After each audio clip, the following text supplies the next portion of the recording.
बिस्मिल्लाहिर्रहमानिर्रहीम। अस्सलाम वालेकुम। मैं एक आदमी को साल से जानता हूँ, वो मेरा रफीके कार रहा है। यकीन कीजिए मैं अभी तक ये नहीं जानता कि उसके मुंह में दांत भी मौजूद है कि नहीं। हमेशा से तुरशरो बेचैन, गोया के मुस्कुरा दिया तो उसकी उम्र कम हो जाएगी या पैसे थोड़े उसके पड़ जाएंगे।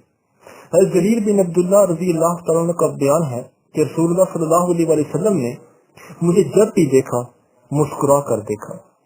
मुस्कुराहट की कई किस्में और दर्जे हैं।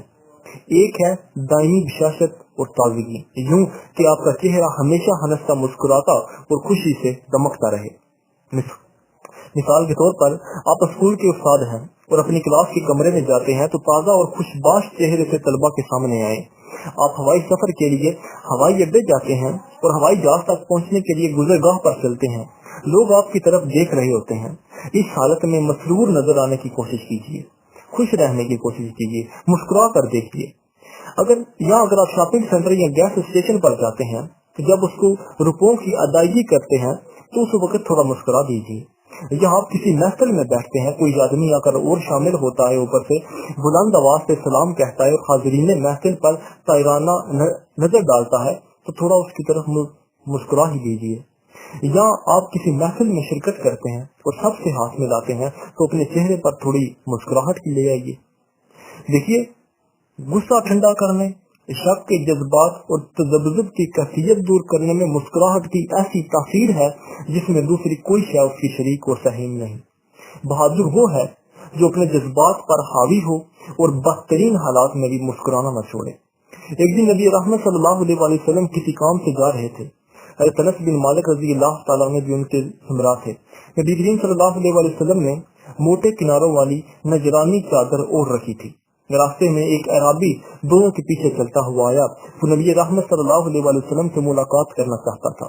जब वो करीब आया तो नबी करीम सल्लल्लाहु अलैहि वसल्लम की चादर का पल्लू उसके हाथ में आ गया। उसने चादर को एक झटके से खींचा। अनस रज़ी अल्लाह तआला अन्हु बताते हैं, उस बद्दू ने चादर इस शिद्दत से खींची कि नबी रहमत सल्लल्लाहु अलैहि वसल्लम की गर्दन पर रगड़ के निशान पड़ गए। ये बद्दू क्या चाहता था? आप सोचते होंगे कि वो किसी नहायत जरूरी काम के सिलसिले में आया होगा, शायद उसका घर जल रहा होगा और वो मदद मांगने आया, या उसके कबीले के मुशरिकीन की तरफ से किसी हमले का अंदेशा था और वो उनके खिलाफ ताउन कर हासिल करने आया था। नहीं, ऐसा बिल्कुल नहीं था। उसने छूटते ही कहा, उस चादर को छोड़ते ही उसने कहा, ऐ मोहम्मद। यहाँ गौर तलब पहलू ये है कि उसने एहतरामन ऐ अल्लाह के रसूल नहीं कहा, बल्कि नहायत दरिश्त लहजे में कहा, ऐ मोहम्मद, तुम्हारे पास जो अल्लाह का माल है उसमें से मुझे भी कुछ दो। रसूलुल्लाह सल्लल्लाहु अलैहि वसल्लम ने मुड़ कर देखा और मुस्कुरा दिए, फिर हुक्म दिया कि इसे कुछ दिया जाए। जी हाँ, रसूलुल्लाह सल्लल्लाहु अलैहि वसल्लम एक बहादुर दिल इंसान थे। इस नौ का बर्ताव उन्हें सब्र का दामन हाथ से छोड़ देने पर मजबूर नहीं कर सकता था। मामूली बातों पर ना आपके जज्बात में तलखी पैदा होती और ना आप उनका बदला लेते थे। रसूलुल्लाह सल्लल्लाहु अलैहि वसल्लम हद दर्जा नरम दिल थे। आप कवि और मजबूत एहसाब के मालिक थे। बदतरीन हालात में भी मुस्कुराते रहते। काम करने से कबल उसके अंजाम पर गौर किया करते। अंदाजा कीजिए कि अगर रसूलुल्लाह सल्लल्लाहु अलैहि वसल्लम उस अराबी से बिगड़ जाते या उसे धुतकार देते तो क्या नतीजा निकलता? क्या ऐसा रवैया अख्तियार करने से नबी रहमत सल्लल्लाहु अलैहि वसल्लम की गर्दन का जख्म क्या ठीक हो जाता या बद्दू तकाजा करने का ढंग सीख जाता?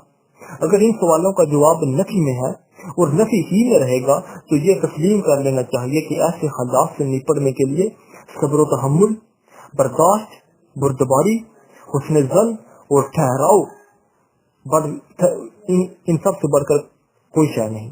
रसूलुल्लाह सल्लल्लाहु अलैहि वसल्लम ने सच फरमाया था कि ताकतवर वो नहीं जो हमेशा दूसरों पर गालिब आए, बल्कि ताकतवर सिर्फ वो है जो गुस्से के वक्त अपने आप को काबू में रखे।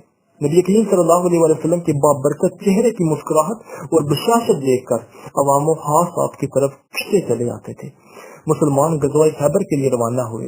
असनाई जंग में चमड़े का एक थैला जिसमें कुछ चर्बी थी और घी से भरी एक मशक यहूदी के किले की फसील पर से नीचे आ रहे थे।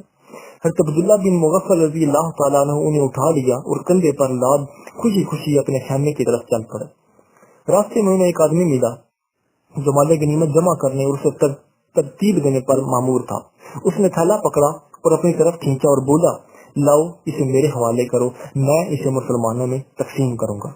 हज़रत अब्दुल्ला ने उसे अपनी बगल में दबा लिया। नहीं, अल्लाह की कसम, ये मैं तुम्हें नहीं दूंगा, ये मुझे मिला है।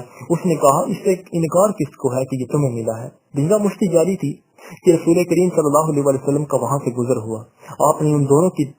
आपने उन दोनों को थैला अपनी अपनी तरफ खींचते हुए देखा तो मुस्कुराए और फिर गनाइम पर मामूर आदमी से कहा कि अब्दुल्ला और थैले के दरमियान से हट जाओ। इस पर उस आदमी ने वो थैला अब्दुल्ला के हाथ में दे दिया। हज़रत अब्दुल्ला उसे लेकर खैमे में अपने साथियों के पास गए। फिर सब ने मिलकर उसमें मौजूद चर्बी पकाई और खाई।